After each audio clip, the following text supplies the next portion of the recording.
Assalamualaikum warahmatullahi wabarakatuh. Saya bekerja di bengkel mobil. Ada orang buat mobil ganti klakson baru.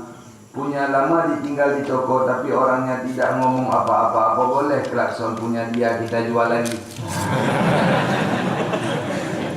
Besok-besok jangan begini.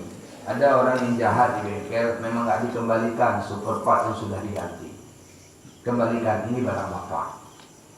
Kalau kita mau memang pakai, boleh untuk saya, silakan, lebih fair. Saya dulu praktek di Kapela itu lebih kurang 6 bulan waktu SDM. Kapela sangat baik. Dari dialer-dialer Kapela termasuk paling baik. Alhamdulillah makan dan minum pun gak dikasih. Cuma suruh ambil ilmu saja di situ. Jadi kami para anak SDM ini kebingungan karena memang kurang duit. Maka kami kumpulkan semua botol-botol itu oli. Tetap karena nunggingnya cepat, botol oli itu nggak akan habis olinya. Jadi kami kumpulin, taruh di colong. Alhamdulillah nanti 2 hari dapat oli 1. Nah, jual lagi ke Kapela setempat. Nah, dan isinya memang murni karena habis buka, rolok ditutup. Tinggal.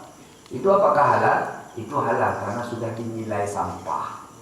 Nah, tapi kalau kita tinggal oli orang setengah. Misalnya isinya 4 liter setengah, kita beli oli kan 5, tinggal setengah, itu harus minta dulu.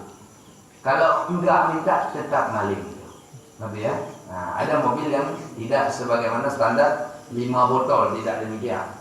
Yang lebih itu harus minta isi. Ini Pak oli lebihnya, enggak apa-apa ambil itu adik-adik, alhamdulillah. Nah, jangan dipancing juga. Itu Pak kan enggak mau pulang lagi. Mau jauh, Bapak itu enggak enak ya kan? Jadi begitu. Andai kata dia memang nggak nilai lagi berharga, klakson itu halal dijual. Tapi kita jangan cari siasat untuk itu, ya.